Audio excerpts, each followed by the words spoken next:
Good evening, good people. Welcome to another 203K Tuesday. I'm your host, Aaron, the house person, and this is the place you come to find out everything you don't know about the 203K loan and learn how you can use the loan to help create, build, and sustain generational wealth.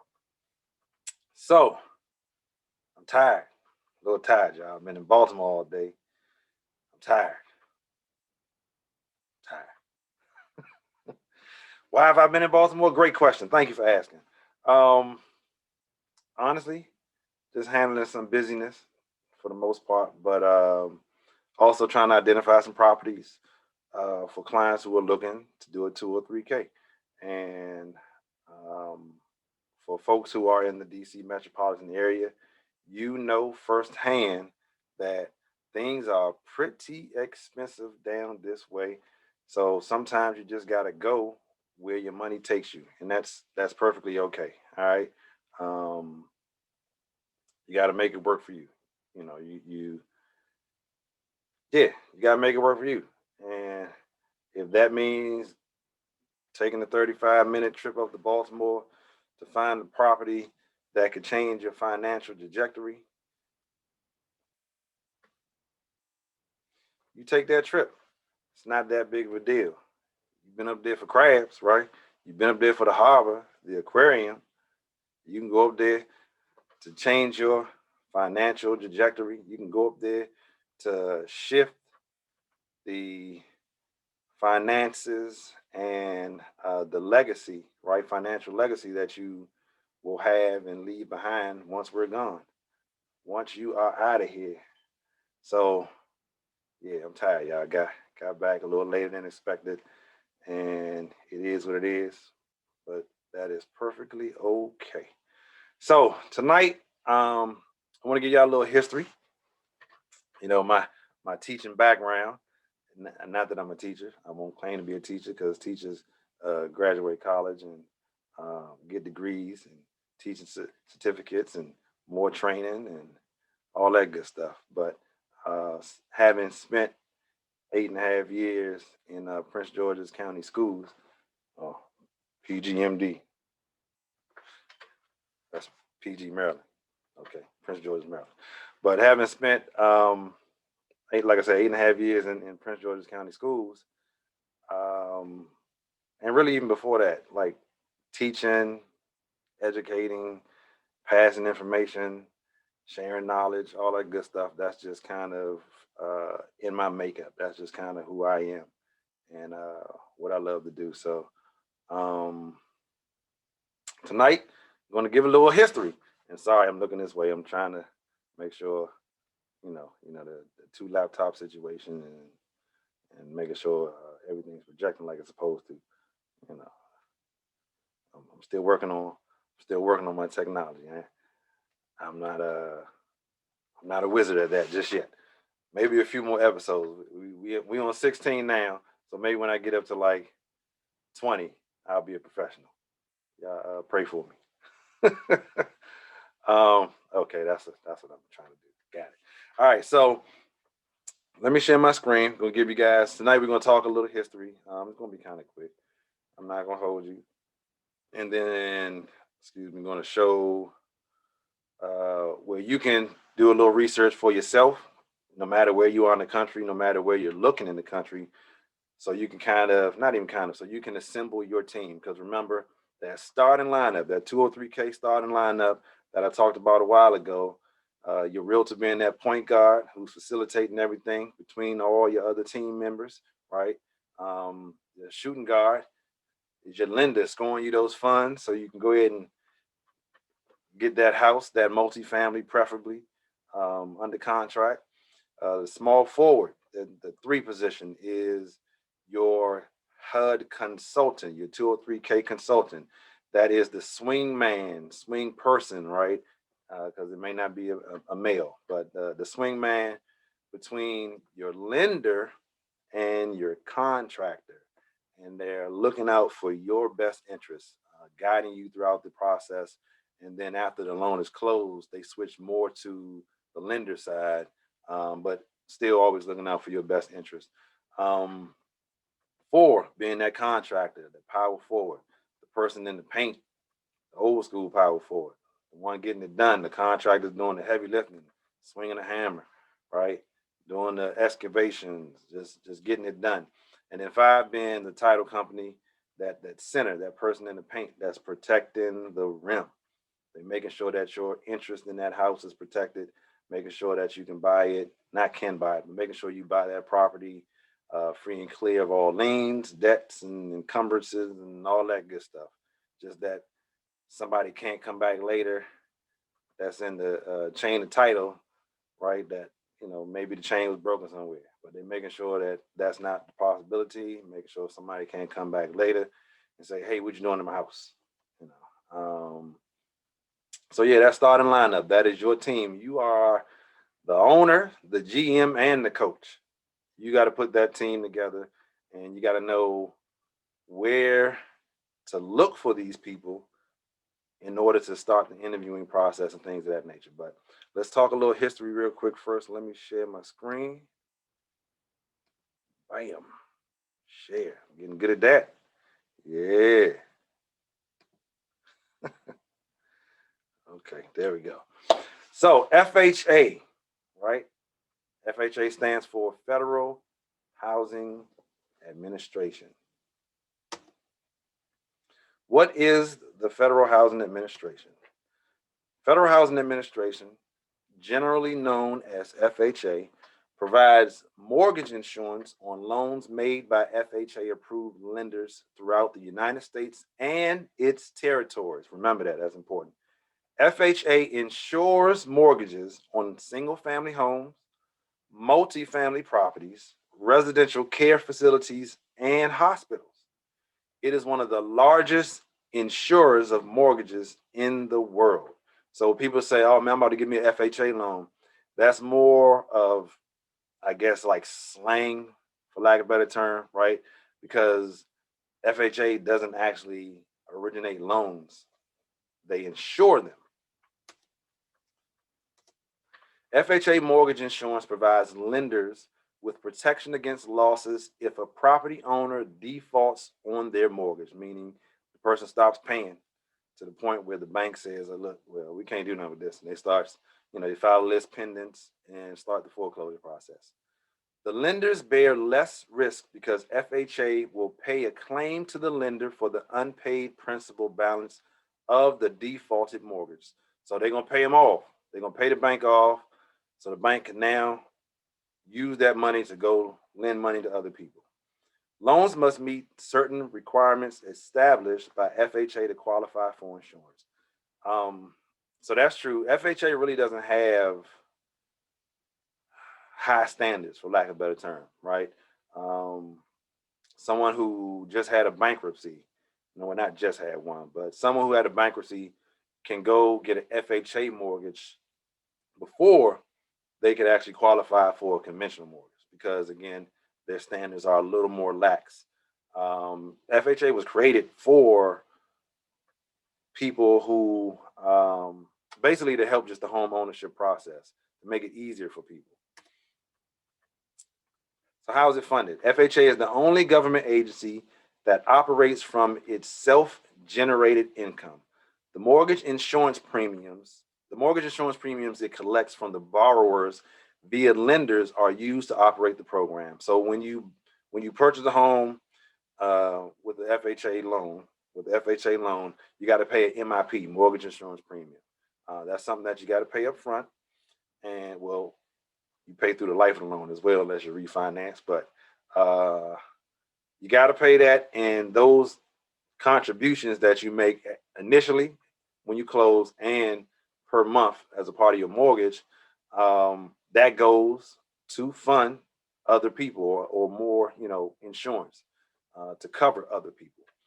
FHA provides a huge economic stimulation to the country in the form of home and community development, which trickles down to local communities in the form of jobs, building suppliers, tax bases, schools, and other forms of revenue. So just to touch on that, again, one of the biggest things that people should have learned after the 2008 bubble bursting is how much real estate actually does drive this economy. And I'm talking about from sea to shining sea, from the east to the west coast, right? And not just this economy, but you saw the world economy was kind of tumbling after 2008 crash or 2008 bubble burst, right? Why? What does that mean, Aaron? What's going on? What are you talking about? Well, think about it. Think about just this last statement. And let's take it in reverse. Schools, that's real estate. People got to build those schools. Malls, that's real estate. People got to build those malls. Houses, real estate. Apartment buildings, real estate, right? All these structures have to be built by someone. And if nobody's buying and selling houses, which is one of the more frequent transactions when it comes to real estate, because you're not going to build just schools everywhere, right? You're not building apartments everywhere. For that matter, condos everywhere. You got a lot of single family homes, and that exchange of buy, sell, buy, sell, buy, sell, it helps keep the economy going because light bulbs, wood, shingles, siding, carpet, tile, light switches, right? All the things you need that go into these houses, somebody has to build them. Somebody has to package them. Somebody has to ship them. Somebody has to take them off the shipment and put them on the shelf, right? Somebody has to install them in the house. So real estate really does drive the overall economy of this country, i.e., and the world, as we saw. And that's one of the big reasons why, through the situation that we've been going through with COVID, they're trying to make sure that the real estate does not tank because we're suffering as it is due to people not going to work. But if the real estate tanks as well, it'll be 2009, 10, 11, 12 all over again. And although some people made a lot of money during that time, some people lost a lot of money during that time as well. And some people have not recovered what they lost during that time. So real estate and what it affects and touches is a serious thing. So FHA insuring these loans, right, making it available for people who might not be able to get a conventional loan, making it more affordable because conventional, you're talking 5. I mean, they got it down to 3% before COVID, right? You had, depending on your credit score, you could get conventional loan for 3%. But, now it's back up to 10, 15, 20 because of COVID and people losing their jobs, things of that nature. But historically, FHA has been the lowest at 3.5% down payment compared to the conventional. So they make it more affordable and then they insure it. So if something were to happen, here, bank, here's your money. Go ahead and fund somebody else some more money. You know what I mean? A loan for something else or another loan, right? So the timeline, 1934, FHA was created to help the country recover after the Great Depression. That's why they started it. They said, look here, we got to do something to get the country back on its feet. Because there was a lot of people who were renting at the time, a lot of people who were out of jobs. And so by them insuring loans, saying, hey, we'll back it, that got things going. People started building houses. People started buying houses. And again, like I said, when you build in those houses, all the tradesmen associated with it, all the things that have to go in the house, all of that help spur economic growth or economic growth, however you want to say it. 61. Section 203K of the National Housing Act was created. So 203K gets its name from the section it's written in the National Housing Act. 203B is what people are familiar with, maybe not by name, but 203B is the regular FHA loan, right? But 203K is the loan, the FHA loan that allows you to both acquire and renovate the property within the same loan. 65, FHA became part of the Department of Housing and Urban Development, HUD. So FHA then moved under HUD's office in 1965. 78, Section 203K was revised to enable HUD to promote and facilitate the restoration and preservation of the nation's existing housing stock. So they noticed that, we got a lot of houses that are beat up. We got to do something that makes it affordable for people to fix these houses. Not just buy, because again, people just think 203K is for buying a home, and that's not the case.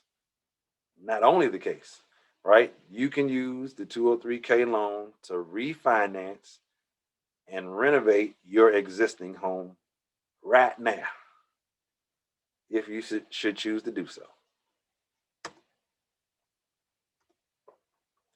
94, 203K Consultant was created to address the need for direct endorsement lenders to better control time frames. So a lot of people, when I first started learning about 203K and asked realtors who had been in the business longer than me, hey, what's the deal with this 203K thing? Like, what do you know about it? A lot of them said, man, you don't want to mess with that. Stay away from that thing. That thing crazy. Or they just didn't know. I mean, even today, a lot of people just really don't know.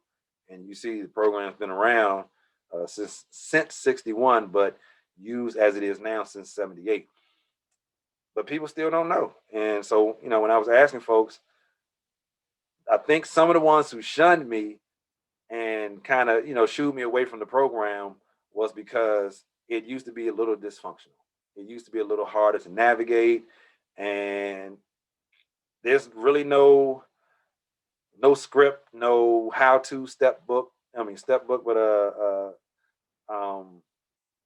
booklet or step-by-step guide to really just, help you navigate that 203K process. And so because of that, people just was like, yeah, sure, you can fix up a house. Okay, cool, but it's just too much trouble, right? But they created the consultant position in order to help facilitate that process. And again, that's your three, that swing man, that person who is helping you every step of the way, and that middleman between the lender and the contractor, making sure things get done the way the lender needs it to get done. 96, investors banned from using the 203K loan. So what they learned was a lot of investors was backdooring their way into financial freedom and investment properties by using the 203K loan to buy and renovate a property for only 3.5% down. Whereas in an investor loan, you just be prepared to drop that 20%, right? So, and that's why a lot of folks talk about the house hacking, because again, FHA allows you to purchase up to a 4-unit. Now, let me take that back. The completed project has to be a 4-unit. So you could actually purchase a larger unit and reduce it down to a 4-unit. But I digress. We'll talk about that another time. But they banned investors from using it because those guys was like, oh man, I can split this 20% almost 7 ways, 6 ways. Let's do that, right? So they said no, just for owner occupied only. 2000, as of July 26, mortgagees now have the sole responsibility to select the 203K consultants. Mortgagees being the person who is lending the money. The person receiving the money is the mortgagor. All right. So the banks just said, look, we need more control. Like, okay, we want to streamline the process even more. Now, don't get me wrong. You still can interview consultants and say, hey, I like this guy. And then, suggest to your lender, hey, can you check this person out? I kind of like, what I heard from them, him or her, excuse me. I like what they said. I like what I saw. I've talked to some of their previous clients, and I think I'd like to work with them if that is acceptable to you, right? So even though the lenders do pick them, you still can suggest somebody that you may know, well, not know personally, because you don't want somebody you know personally in the middle. You want an impartial party that has no skin in the game, no type of ties, anything like that, and just going to do what they need to do, point blank, period, right? And they actually have the signed document saying like there's no type of, you know, ties involved or anything like that. So it definitely has to be a stranger. But you can suggest to the lender, hey, I found this person, I vetted them, and I want you to check them out as well and see if it's somebody we can work with. And then 05, the Streamline 203K, now called Limited, was created. So they realized like, okay, everybody's not getting a complete renovation done to their house and or multi-units, right? So we need to come up with something that is going to make the process a little faster for people who have smaller loans. And so they created Streamline, which again, or really, it was called Streamline, now it's called Limited, but that's for loans that the bill is, it says 35,000 or less, but really that includes, that 35,000 has to include the fees, and drew a blank, fees and other closing costs, things of that nature. So and then the contingency fund. So really that 35,000 is more like 29 and some change, you know, depending on the fees. But the contingency fund is 10%. So you take that off the 35 out the gate. So that's 3,500 coming off the 35, you know, excuse me. Yeah, 3,500 coming out of 35. So that automatically drops you down to 31.5. And then you got your other fees and things of that nature. That got to come off that remaining amount. So just say about 29,000, give or take. But yeah, folks, that is the history of FHA and the 203K. So now I want to show you guys where I really do need to get glasses in my life. I do. I ain't lying. Is that it? I want to show you guys where you can actually do some searching on your own. Yeah, here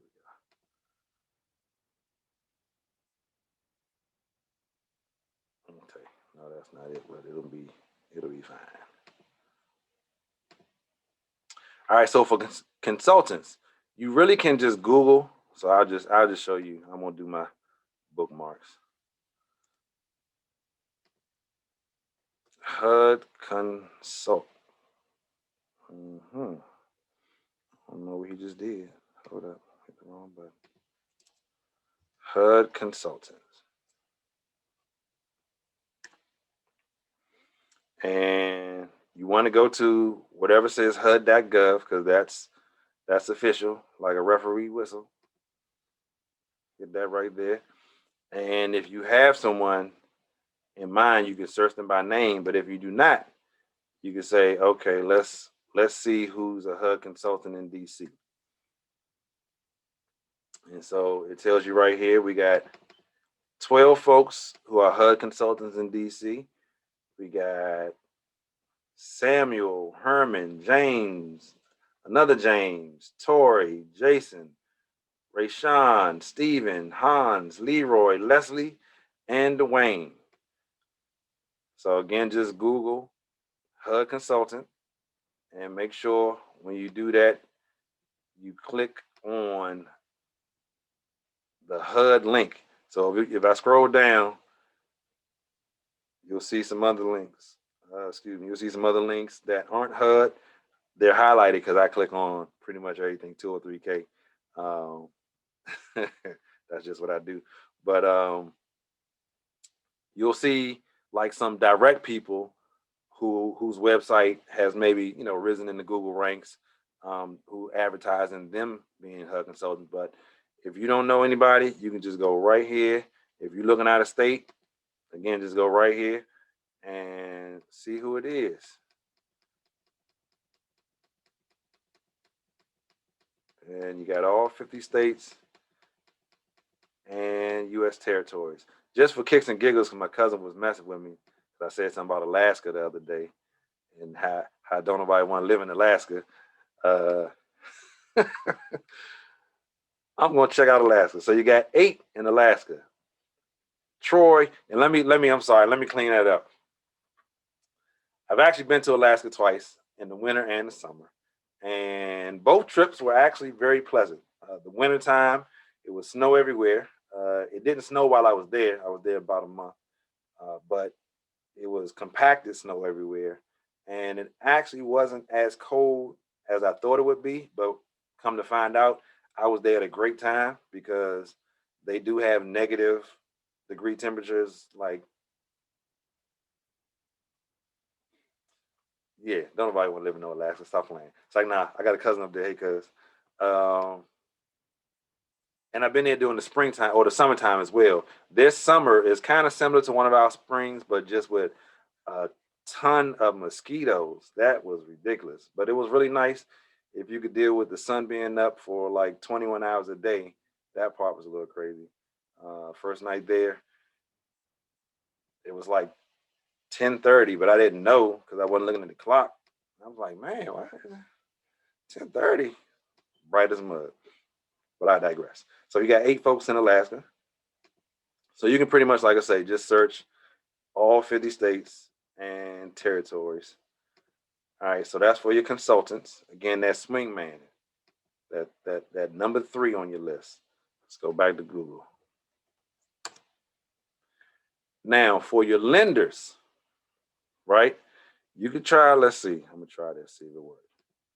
203K lenders. Let's see what happens.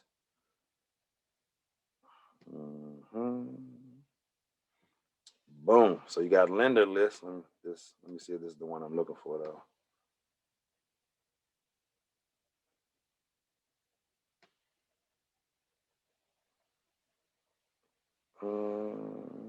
Yeah, you could do this. So 203K rehabilitation. So this is okay. So it's 2 things. I'll show you the other one as well. But this does work as well. So again, let's go District of Columbia. Search. Make sure you click this right here, 203K Rehabilitation Mortgage Insurance Program. And it says limits to a list of lenders who have done a 203K within the last 12 months. Very important. You don't want somebody who did it 3 years ago. You want somebody who is doing it right now as well. But if they haven't done it in the last 12 months, things change. So you want to click that in the last 12 months. So as far as DC, it looks like we have 3 lenders to match the search. It gives you the company name, not the actual loan officer, but the lending institution. So you got Fairway Independent Mortgage Corporation here, First Home Mortgage Corporation, and Primary Residential Mortgage Incorporated. Those 3 right there. Let me go back. Let's try the old line state of Maryland. Again, make sure 203K is selected. And if you want, you can actually deselect these as well. Some of these are some other programs. Well, not that. No, keep those. You can deselect those type of insurances. Yeah, that's a whole nother subject. So in Maryland, you have 90 lenders that match your search selection criteria. So 90 different organizations in Maryland are lending on a 203K loan. But this is what I wanted to show y'all as well. There we go. Financing and the endorsement summary list. So this right here tells you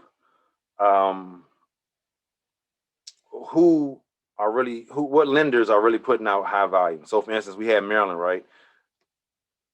Well, excuse me, not what. This one shows you what areas are putting out high volume. So let's do February of this year.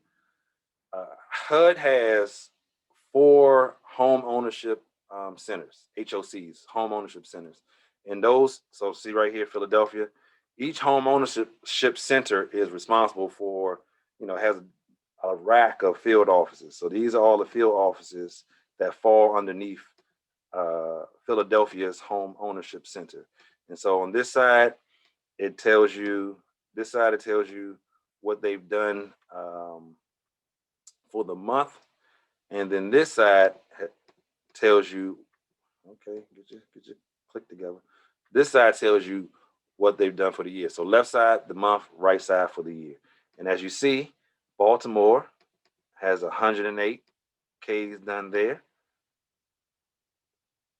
Is that Boston? Boston, 125 in Boston. Hartford, Connecticut, 143. Newark, New Jersey, 220. That's the reigning champ right here in the Philadelphia HOC area. In Washington, D.C., 4. Here's why. Everybody in D.C. is buying money, cash, money. It's hard to get a house in D.C. and try to use a 2 or 3K. Like, it can happen. But also keep in mind, you can refinance, right? So some of these might be refinances versus a buyer originating a loan with the 2 or 3K. They probably are refinancing. And actually, it should be more people refinancing to take care and keep grandma's house. Like, let's think outside the box. Like, there's ways to keep that house in the family. Figure them out. Okay, I digress. I'm off my soapbox again. I'm sorry. Not sorry. Philadelphia, 108. City of brotherly love. So let's go down here. This is what I wanted to show y'all. Actually, I'm going to show you that one last. Let's see. So we got the Denver HOC area. We got Albuquerque, New Mexico, kind of out west, Midwest, Oklahoma City, Salt Lake. Like, ain't too many people doing much over there. Barely double digits. We got 20 in Milwaukee. That's the high for them. Yep. And then we have Santa Ana, California, the west coast. The highest is Seattle with 26 year to date. So it looks like the East Coast, because you got 106 Santa Ana, 108 in Denver, and 1,303 on the East Coast. So East Coast kind of rocking. But let's take a look at this middle one that I skipped over. It only has 798, right? This is the Atlanta HOC. It has 798. So that's pretty much like, southern East Coast for the most part. But look at the leader. So look at the second place. We got Chi-Town. That's not East Coast at all. I don't know how they got in there. Nevis, Indianapolis. Okay, so it ain't just all East Coast. All right. Knoxville, Tennessee, Louisville, Memphis, Tennessee. Okay. But yes, so Chicago, absolutely not East Coast. But Chicago is second place, 207. So that lets me know. And by the way, I just had a couple episodes back, the Downing brothers on the show, and they are the South Side Chicago, and they pretty much got their investing career started with the 2 or 3K loan.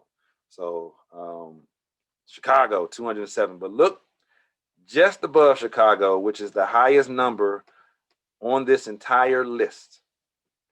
If I can get my highlight life together. There we go. The Caribbean, which includes one of the places I've been talking about for probably 3 out of these 16, maybe 6 out of these 16. It's been a lot of episodes. Puerto Rico. Listen, Linda. Listen. Puerto Rico, and don't get me wrong, you could do St. Thomas, Virgin Islands as well, but you can get up to a 4-unit. I can't stress this enough. I'm gonna say it until I'm gonna beat this horse past being dead, because one of y'all gonna get it, and it might not have been the last episode. You're gonna get it. It's gonna sink in, and you can be like, you know what? Aha, that makes sense, right? You might even think it's your idea. Perfectly okay. Doesn't matter. As long as you get it. You can get a 4-unit, up to a 4-unit in Puerto Rico. Renovate this 4-unit in Puerto Rico. I just like saying it like that. I'm not good at Spanish. I need to really learn. All right. But you can get a 4-unit in Puerto Rico, renovate this 4-unit in Puerto Rico, rent 3 of the 4 units out in Puerto Rico, and keep 1 for yourself for when you want to go to Puerto Rico. And guess what? Those 3 units is going to pay for your ticket back and forth to Puerto Rico, and it's going to pay for your spending money while you're in Puerto Rico. So, I mean, and you see it's 306 to date this year. So 70 in February, and that means they did 236 in January, which is the cold months up here in the good middle East Coast. The real cold months in the northern East Coast, not so cold in the southern East Coast, right? But it's obviously really great weather to do 236 renovations in January. But again, you can get a full unit and live mortgage-free, rent-free. That full unit in Puerto Rico could be paying for your house here in the States.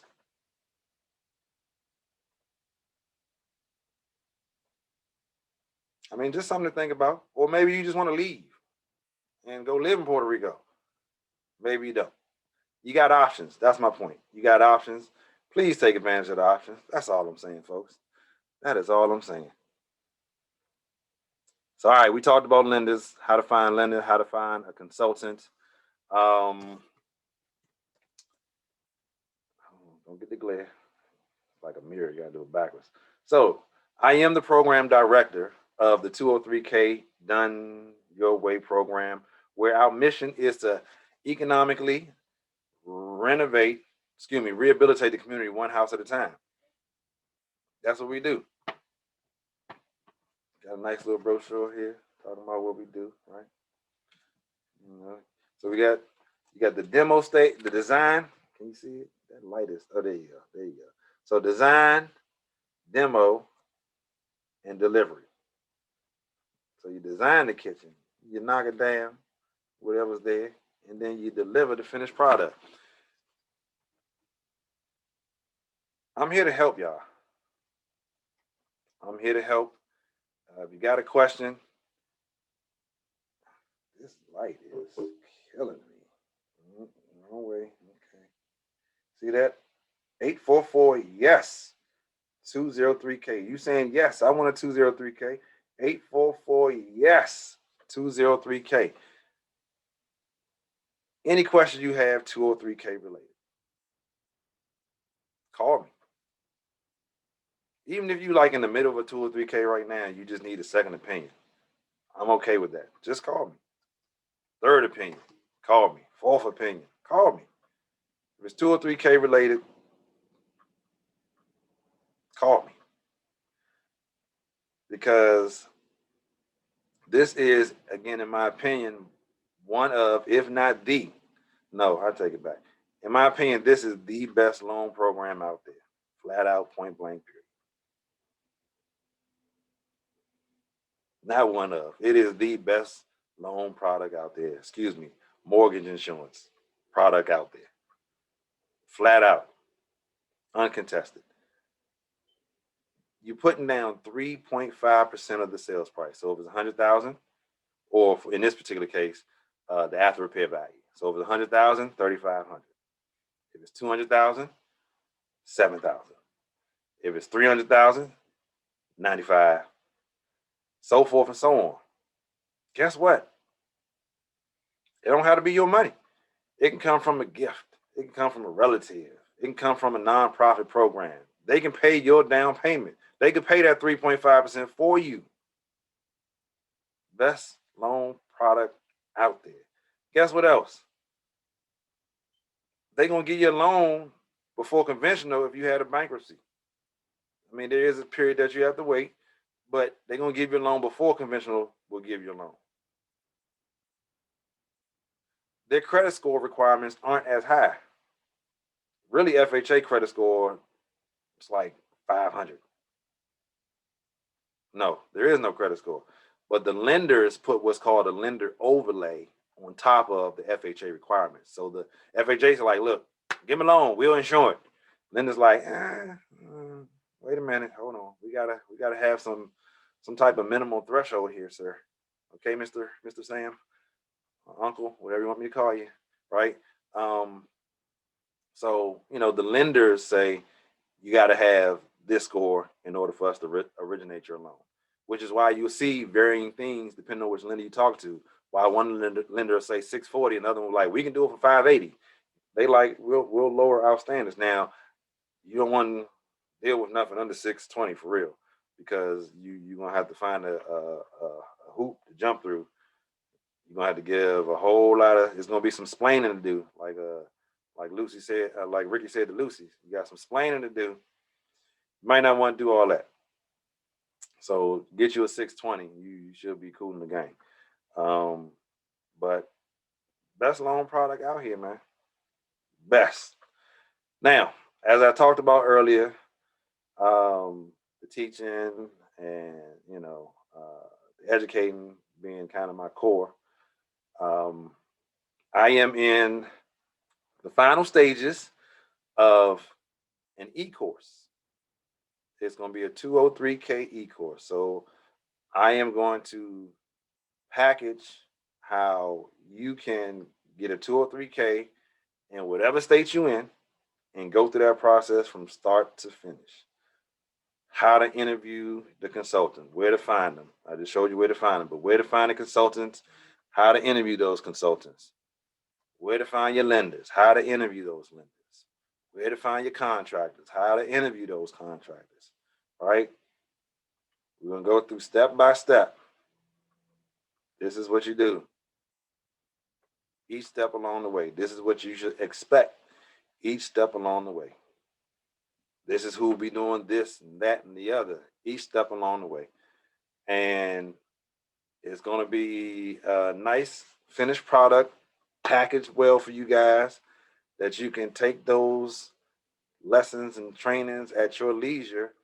And no matter where you are in the country, like I said, you can learn how to get through the 203K purchase and renovation process, or refinance and renovation process. And you'll be able to actually teach people such as other realtors and maybe even lenders who say they can do a 203K, right? But they wasn't found on that list of ones who've done it in the last 12 months. You can teach them a thing or two upon completion of the program. So be on the lookout for details for that, but that is on the way. It should be, I don't know exactly which month, but it'll be coming out second quarter of this year. So yeah, I'm gonna make that available for the people because, again, best loan product out there, flat out. No questions, no competition at all. And so I want to make sure that you know, as you decide to embark on this process and deal with this loan and everything associated with it, that you have a really good understanding of what you're going to be dealing with, right? Because it's not all peachy keen. There's some things that you may experience, and I got a guest, or guests rather, a couple who'll be coming on the show pretty soon and talking about their experience with the 203K, and they haven't finished it yet, but they've hit a little snag, and so they're going to share that, and then I'll have them back on later after everything's completed, so they can completely tell their story. But just giving you guys a guide, or making available a guide for you to just really understand what you're going to be dealing with and how to navigate those waters as you go through that process. So all right, man, that's all I got for y'all. Started a little late, but held y'all even a little longer than I expected. But thank you for watching. I appreciate you. And I'll see y'all next 203K Tuesday.